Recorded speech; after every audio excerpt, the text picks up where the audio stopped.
Have you heard of Everywhere at the End of Time by the Caretaker? Because that's not what we're talking about today. But before we dive into today's topic, let's have a little bit of context. The Caretaker is not exactly a person, but rather a project created by Leyland Kirby. In case you don't know, The Caretaker is a project that uses 1930s ballroom music to depict mental illness and hauntology. One of his most recent works, and arguably the most important one of his career, is Everywhere at the End of Time, a 6.5 hours long collection of 6 albums, each one portraying one of the stages of dementia. This collection was so ambitious that it managed to find its way into the mainstream, and became considerably popular thanks to a specific social media: TikTok.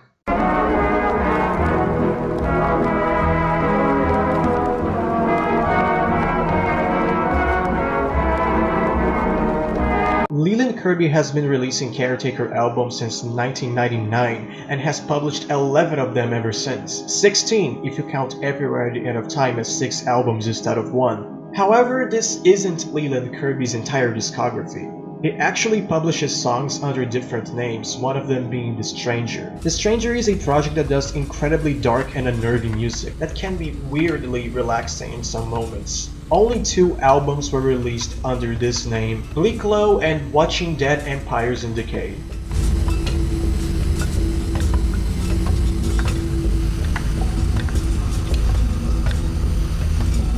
But that's also not what we're talking about today. Today, I want to focus on the first time Leyland Kirby published an album not under the name of The Caretaker, but under his real name. The first time Leyland Kirby did something different.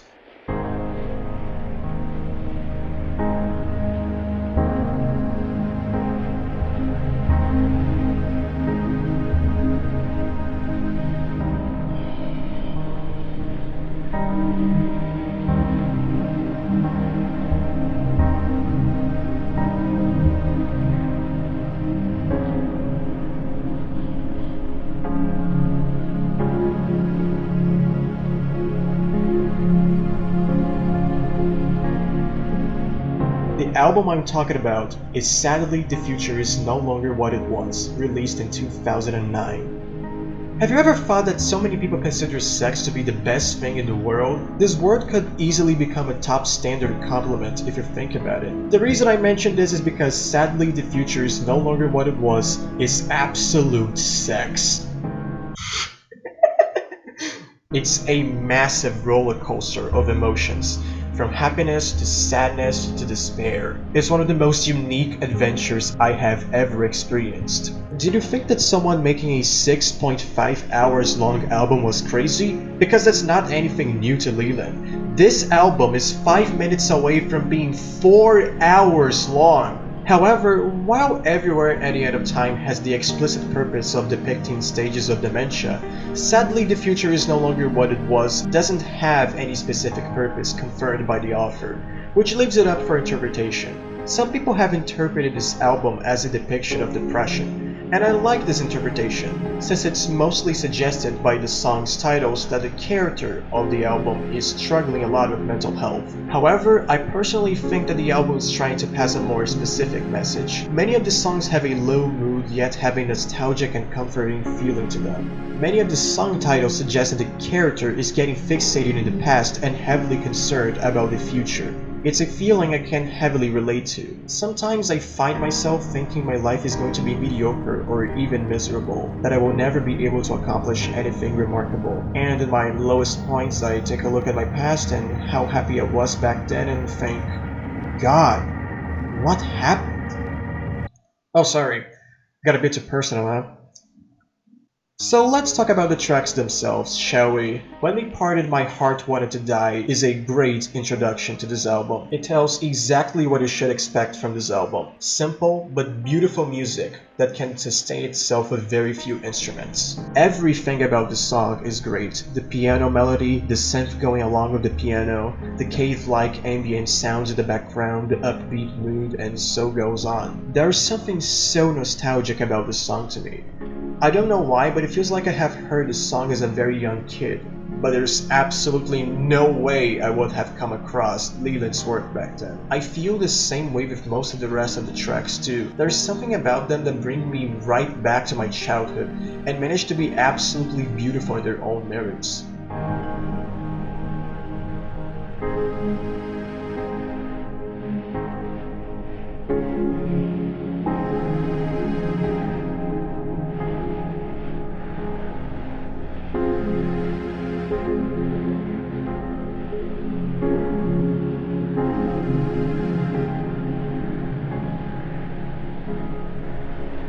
So, did you like that calm piano? Then get fucked and listen to the sound of music vanishing.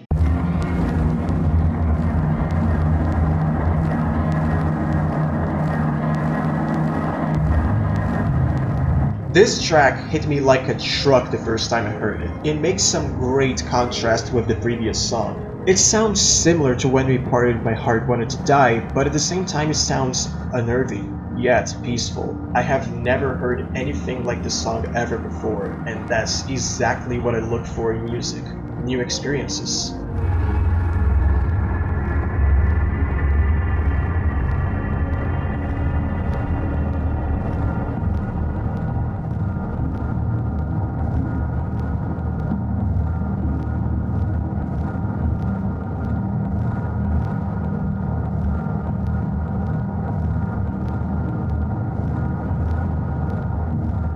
Now it would be a good time to make clear that I'm not going to talk about every track in the album. Mostly because I want this video to be short, but also because I'm not a fan of all the album's tracks and I rather just talk about my favorite ones. So let's skip to Tonight Is the Last Night of the World, a song that is perfect to make anyone sleep under 9 minutes.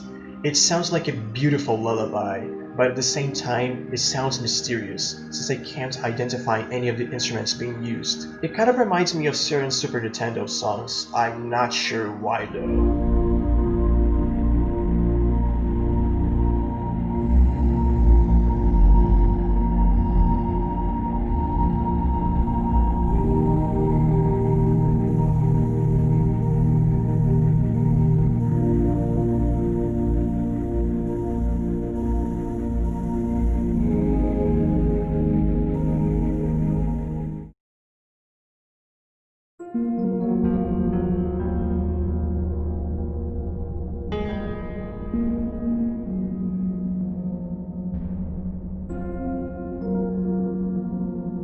When did our dreams and futures drift so far apart? This song is magical. This time around I know exactly what it reminds me of. It's incredibly similar to the soundtrack of Door to Phantom Isle. More specifically, the song of the 6-1 Vision.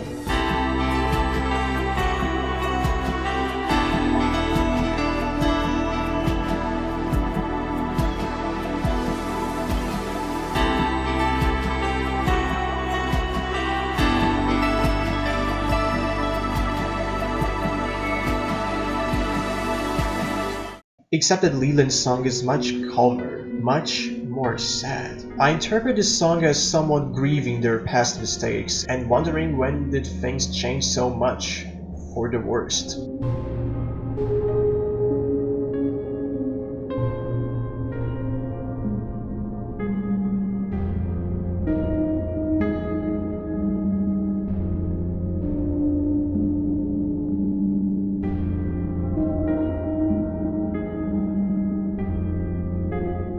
The ending, it's pure bliss. It makes me feel nostalgia for something I have never experienced as a kid. I love listening to this at night. It makes the mood so much more serene.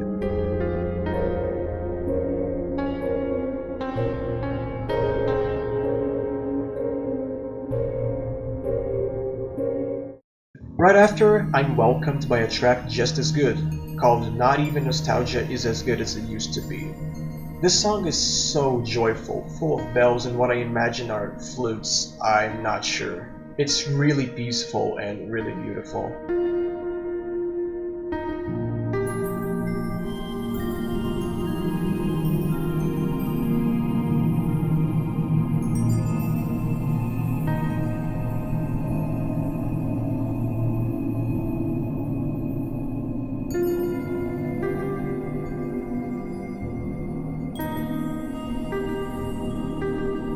At some points though, the melody becomes weak or lowers its mood, which I imagine is intentional considering the name of the track.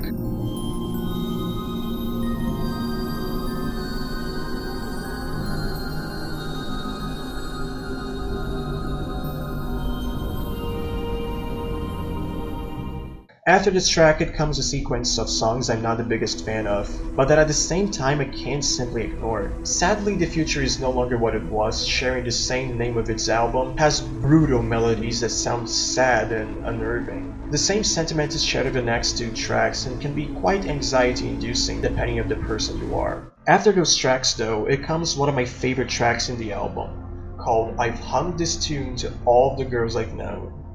It's not only nostalgic and comforting like the previous tracks, but also oddly romantic. It really sounds like a tune someone would hum to their romantic interest. It oddly has a very strong vibe of I want to be with you, or rather I wish I could be with you. The song gives a strange vibe of romantic dreams, and let's be honest, most of us have many of them. I am definitely sending this song to my next crush. Wish me luck, boys.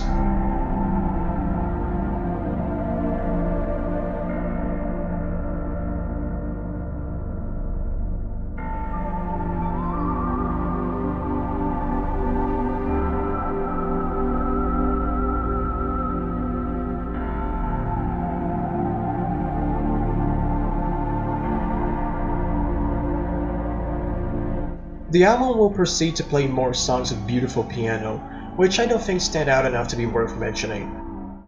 Then it goes back to brutal low mood tracks, with the last in the whole album being Days in the Wilderness.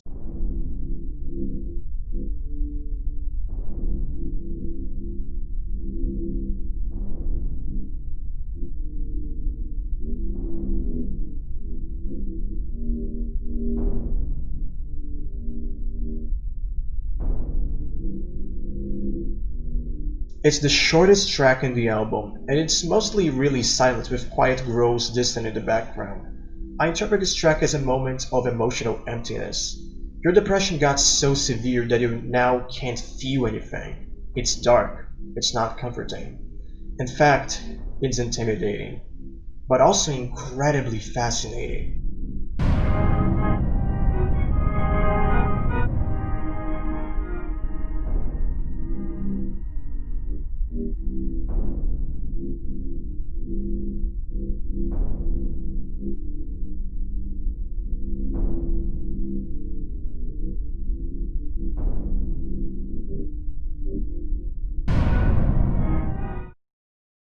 But the song that follows it is Stralauer Peninsula, the track of the shortest name in the whole album. And oh my god, it's so beautiful.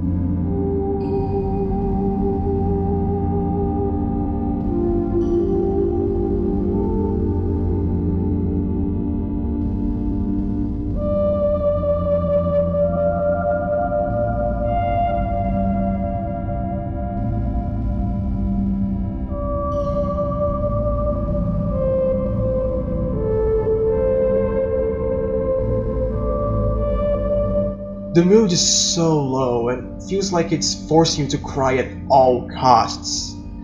And well, he did it. Leyland Kirby did it.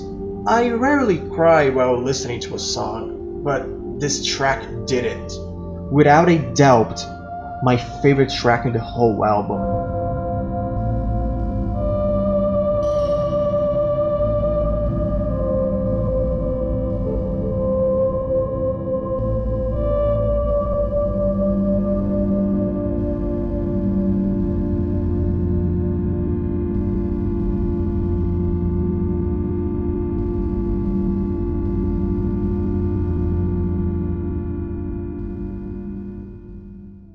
The last two tracks feel incredibly weak in comparison. The Stralauer Peninsula is just so touching to me that I genuinely feel like the album is over here.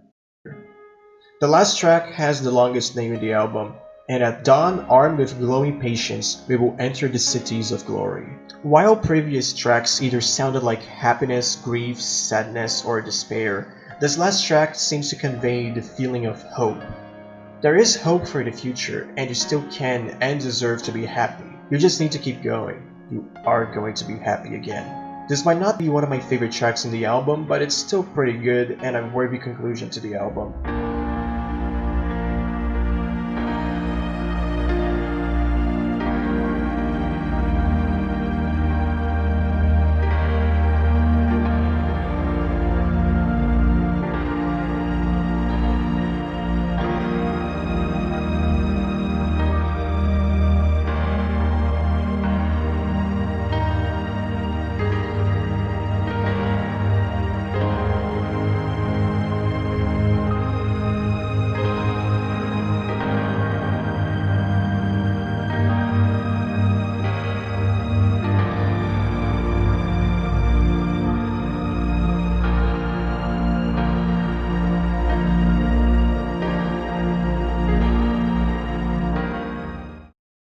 And that was sadly the future is no longer what it was. Exploring Leyland Kirby's discography has been a wonderful journey, and it's doing a great job at keeping me busy. I'm still really far from have listened to everything he has published, but for now, this is not only my favorite album from Leyland Kirby so far, but also one of my favorite music albums of all time. It's just not my number one favorite because it's way too long and I don't like many of the tracks here, but when it's good, it's really good. Well, thank you for listening me simping to this album for over 10 minutes. I hope you liked the video. Peace out.